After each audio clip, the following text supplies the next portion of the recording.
Good morning, students. Today we will start exercise 5.1 of chapter 5 lines and angles. So exercise 5.1 का हमारा first question है find the complement of each of the following angles. हमें given angles का क्या find करना है? Complement find करना है. First में हमें जो angle given है वो कितना है? 20 डिग्री. So हमें क्या find करना है? 20 डिग्री का complement find करना है. So देखो two angles are said to be complementary if the sum of the measure is 90 degree. दो एंगल कॉम्प्लीमेंट्री कब कहलाते हैं? जब उनका मेजर्स का जो सम है वो कितना आता है? 90 डिग्री. सो गिवन एंगल है हमारे पास 20 डिग्री. हमने लेट करा कि let us measure of its complement भी x डिग्री. हमने उस गिवन एंगल के कॉम्प्लीमेंट को कितना माना? x degree. So x plus 20 degree equals to किसके हो गया? 90 डिग्री. क्योंकि टू एंगल्स का हमारे कॉम्प्लीमेंट्री कहलाएंगे जब उनके मेजर का जो सम होगा उसके इक्वल होगा 90 डिग्री के. तो x plus 20 equal to 90 degree. x value आज फाइंड कर लेंगे. 90 में से 20 को माइनस करा, 20 को वहाँ पे ट्रांसपोज करा, ठीक है. तो साइन चेंज होगा, तो 90 में से 20 को माइनस करो तो x की वैल्यू कितनी आ गई हमारे पास? 70. तो hence the complement of the given angle measure is 70 degree. कितना हो गया कॉम्प्लीमेंट गिवन एंगल का? 70 डिग्री. सेकंड गिवन एंगल कितना है? 63 डिग्री. सो हमने लेट करा कि let us measure of its complement हमने x मान लिया, ठीक है. और कॉम्प्लीमेंट्री एंगल्स क्या होते हैं? Two angles are said to be complementary if the sum of their measure is 90 degree. So हमने मेजर ऑफ इट्स कॉम्प्लीमेंट माना x. गिवन एंगल था हमारे पास 63 इक्वल्स टू 90. यहाँ से x की वैल्यू फाइंड आउट कर लेंगे. 90 में 63 माइनस करो तो कितना है? x equals to 27 degree. तो hence the complement of the given angle that is 63 measures 27 degree. Question first का थर्ड पार्ट आप इससे ट्राई करेंगे. Now come to the question number second. Find the supplement of each of the following angles. Question second में हमने क्या find करना है? Supplement find करना है. So given angle कितना है? 105 degree. So देखो two angles are said to be supplementary if the sum of their measure is 180 degree. दो एंगल सप्लीमेंट्री एंगल्स कब कहलाएंगे? जब उनके मेजर का सम कितना किसके इक्वल है? 180 डिग्री के. सो वो हमारे क्या कहलाएंगे? Supplementary angles. गिवन हमारे पास कितना है? 105 डिग्री. सो हमने लेट करा कि let us measure of it's supplement. हमने उसका सप्लीमेंट लेट करा that is x degree. So two angles कब सप्लीमेंट्री कहला रहे हैं? जब उनके मेजर का सम किसके इक्वल आ रहा है? 180. So x plus given angle कितना है हमारे पास? 105 इक्वल्स टू 180. यहाँ से x की वैल्यू पता लग जाएगी हमें. 180 में से हमने 105 को माइनस करा तो x की वैल्यू कितनी आ गई? 75 degree. So hence the supplement of the given angle measure is 75 degree. जब हमें सप्लीमेंट फाइंड करना है तो हम गिवन एंगल को किस में से माइनस कर देंगे? 180 में से माइनस कर देंगे. और जब हमें कॉम्प्लीमेंट फाइंड करना होगा तो हम गिवन एंगल को किस में से माइनस करेंगे? 90 में से. Now let's come to the question number third. Identify which of the following pairs of angles are complementary and which are supplementary. हमें pairs दे रखे हैं angles के and we have to find out कि कौन से angles complementary हैं और कौन से supplementary. So complementary angles कौन से होते हैं? Two angles are said to be complementary if the sum of their measure is 90 degree. अगर उनके मेजर्स का सम 90 आ जाए तो दो एंगल्स क्या होंगे? कॉम्प्लीमेंट्री होंगे. Two angles are said to be supplementary if the sum of their measure is 180 degree. और दो एंगल्स सप्लीमेंट्री कब होंगे? जब उनके मेजर्स का सम किसके इक्वल आ जाए? 180 degree.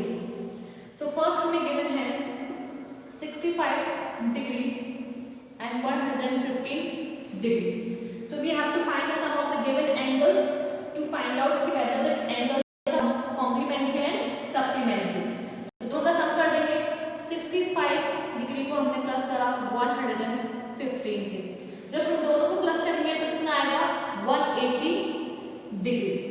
So these angles are supplementary angles. ये angles हमारे क्यों कौन से angles हो गए? सप्लीमेंट्री एंगल्स हो गए. Why? क्योंकि इनके जो मेजर्स का सम है वो कितना आ गया? 180 डिग्री. और अभी हमने पढ़ा है कि two angles are said to be supplementary if the sum of their measure 180 degree. तो जब हमने दोनों का सम करा तो उनके मेजर का सम हमारे पास 180 डिग्री आया। So these angles are supplementary angles. Second है क्या पेयर्स गिवन एंगल्स के 63 एंड 27 दोनों का सम फाइंड करते हैं। आइडेंटिफाई करने के लिए जो गिवन एंगल्स है हमारे पास कॉम्प्लीमेंट्री है। सो 63 डिग्री प्लस 27 करा तो कितना आया सम 90 डिग्री। सो एंगल्स हमारे कौन से हुए कॉम्प्लीमेंट्री एंगल्स हो गए बिकॉज इनका जो सम मेजर का सम है वो कितना आ गया 90 डिग्री। और हम पढ़ के आ चुके हैं कि कॉम्प्लीमेंट्री एंगल्स में जो सम होता है उनके मेजर्स का वो कितना आता है 90 degree. So therefore these angles are complementary angles.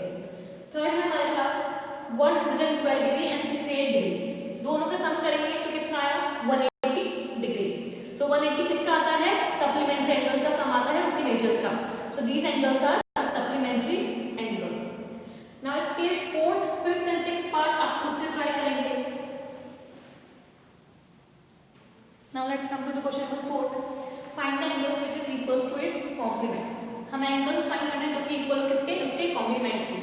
सो हमने let the measure of the required angles be x degree. हमने रिक्वायर्ड एंगल के मेजर्स को लेट करा x degree and we know that sum of measure of complementary angle pairs कितने होता है 90 degree होता है। So x plus x sum of measure of complementary angle pair is equals to 90 degree. So x plus x equals to 90 degree. x plus x कितना होता है 2x which is equals to 90 degree. ना यहाँ से हम x की value find कर लेंगे। सो हमें रिक्वायर्ड एंगल पता लग जाएंगे। सो x इक्वल्स टू 90 को डिवाइड करा 2 से x की वैल्यू कितनी आ गई 45 degree. So hence the required angle measure is 45 degree. Question 5 find the angles which is equals to it supplement. अभी क्वेश्चन हम एंगल्स फाइंड करे थे which is equals to its complement and question 5 we have to find the angles which is equals to it supplement. So हमने let करा कि let the measure of the required angle be x degree and we know that sum of measure of supplementary angle pair किसके equal होता है 180। So sum of measure of supplementary angle pair x plus x is equals to 180। So x plus x कितना हो गया हमारे पास 2x which is equals to 180। Now x की value find out हो जाएगी 180 को डिवाइड करा 2 से तो कितने टाइम्स गया 90 टाइम्स। तो x की वैल्यू हमारी कितनी आ गई 90 degree.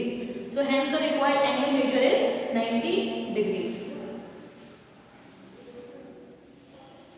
Question 6. In the given figure, angle 1 and angle 2 are supplementary angles. If angle 1 is decreased, what change should take place in angle 2 so that both angles still remain supplementary? Given figure में हमारे पास angle 1 दे रखा है and angle 2 given है। दोनों ही angle हमारे क्या है supplementary angles है। क्वेश्चन में बोला है कि अगर एंगल 1 डिक्रीज होता है तो क्या चेंजेस आएंगे एंगल 2 में कि दोनों एंगल सप्लीमेंट्री ही रहे। तो देखो क्या है एंगल 1 एंड एंगल 2 हमारे सप्लीमेंट्री एंगल्स है। अगर एंगल 1 हमारा डिक्रीज हो रहा है तो एंगल 2 जो होगा वो इंक्रीज होना चाहिए सेम वैल्यू से। जितना सेम वैल्यू से अगर एंगल 2 हमारा इंक्रीज होगा तो जो गिवन एंगल है एंगल 1 एंड 2 वो रिमेन हमारे क्या रहेंगे सप्लीमेंट्री रहेंगे। So if angle 1 is decrease then angle 2 must be increase by the same value. So hence this angle pair remains supplementary. Question 7 can two angles be supplementary if both of them are. दो angle supplementary रहेंगे जब first है जब दोनों angle हमारे पास acute हो। अगर दोनों एंगल हमारे पास एक्यूट हैं तो क्या दोनों एंगल हमारे सप्लीमेंट्री होंगे क्या? तो इसका आंसर है no. If two angles are acute means less than 90। Acute angles हमारे कौन से होते हैं? वो एंगल जिनका जो सम होता है किसके होता है लेस देन 90 होता है। ठीक है, और हम जानते हैं कि sum of its measure supplementary में कितना निकलता है 180 degree. So two angles are not acute because the two angles will be supplementary because their sum will be always less than 90, क्योंकि उनका जो सम है वो हमेशा लेस देन 90 रहेगा और सप्लीमेंट्री होने के लिए जो सम है वो किसके इक्वल होना चाहिए 180 के। Now second is obtuse. अगर टू क्या वो हमारे सप्लीमेंट्री होंगे क्या? सो ऑब्ट्यूज एंगल्स क्या होते हैं जिनका सम हमेशा 90 से ज्यादा होता है। The sum will be always more than 90, तो उन एंगल्स को क्या बोलते हैं? Obtuse angle. सो सप्लीमेंट्री के लिए तो जो सम है वो 180 होना चाहिए, पर ऑब्ट्यूज में जो सम है वो हमेशा मोर देन 90 होता है। So again no, if two angles are obtuse means more than 90, the two angles cannot be supplementary, तो supplementary नहीं होंगे because their sum will be always more than 90, क्योंकि उनका जो sum होगा हमेशा 90 से ज्यादा होगा। Now थर्ड है right, अगर दो एंगल हमारे राइट एंगल है तो क्या वो हमारे सप्लीमेंट्री एंगल्स होंगे क्या? So yes, if two angles are right means उन दोनों का मेजर कितना होगा? 90, then two angles can form a supplementary pair. अगर एक एंगल राइट एंगल है तो उसका 90 होगा, सेकंड एंगल का भी 90 होगा, तो 90 प्लस 90 कितना हो जाता है? 180। तो सम ऑफ मेजर कितना आ गया? 180, जो कि हमारे किसका होता है? सप्लीमेंट्री एंगल्स का होता है। तो यस, जो हमारे दो एंगल्स होंगे क्या होंगे? सप्लीमेंट्री एंगल होंगे अगर वो राइट एंगल है तो। सो यहाँ पर हमारा क्वेश्चन सेकंड 7th खत्म होता है। नेक्स्ट वीडियो में हम एक्सरसाइज के आगे के क्वेश्चन डिस्कस करेंगे।